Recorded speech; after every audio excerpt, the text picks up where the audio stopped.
In this video, I'm going to expand on the last video where I showed you how to set up your API template account and set it up in A8N so you can actually use it in a workflow.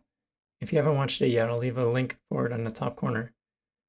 But now I wanted to show you how this could actually be used in a practical way in a workflow.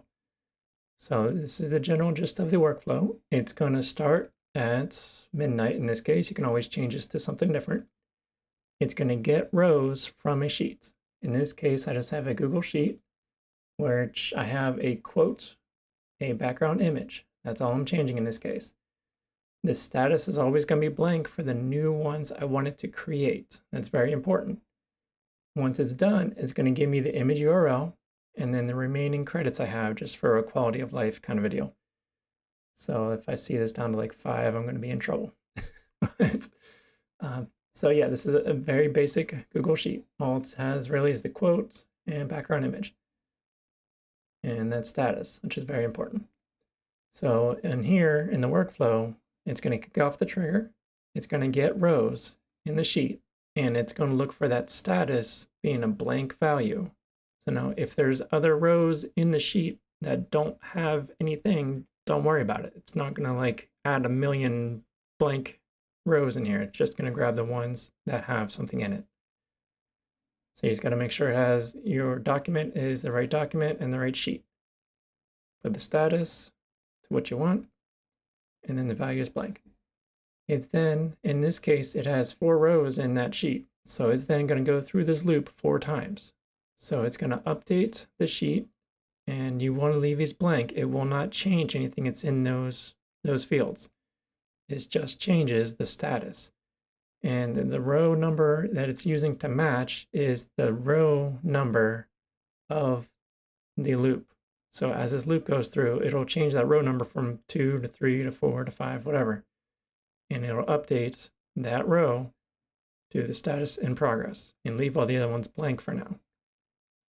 It's then going to send the information to API template on the Facebook quote that I made in that previous video, the text.quote text of the quote from that loop over items. And then the background image is going to be the background image. It's then going to generate the image URL over here on the right, but we're going to skip that for now. We would then want to get the account usage, which if we run that, it's going to give us the tokens available. And once all that's done, we then update the sheet accordingly. So again, we want to make sure we're using that loop over item and the row number. We leave quote and background image alone because we don't want to change those. We change the status to completed, and then the image URL is what we get from that previous API template. And then the remaining is the remaining. So I just want to show you this in action. So we execute this step. It's going to see you got 4 items here, and now it's going through one at a time here. So 1 item.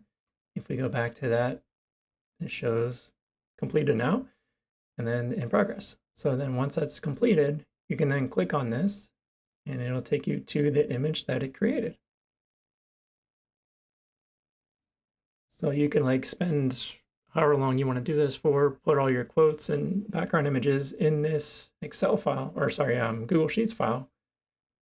Put it all in here, and then come in the next day, all this will be filled out for you already. And you can just click through, and then you can download the images. I just put the same text, but I just changed the background just for example here. Then you could download the images and then post them on Facebook or socials, whatever you want to do with them. And then if for whatever reason you do lose access to this sheet or you accidentally delete it, you can always go back to the API template website and go back to the history, which is under your dashboard. And you can see down here at the bottom, it shows you the time that it created, and then you can click on the URL for the JPEG or PNG, and there you go. So just a quick video going over that quick workflow. I'll have a link for this in the description that you can modify accordingly. And the main things you're going to need to change is the API key information in these, and choose the Google Sheets file you want to grab this out of. If you have any questions or concerns or suggestions for future videos, please leave them in comments below. Thank you for watching. Hope you have a great rest of your day.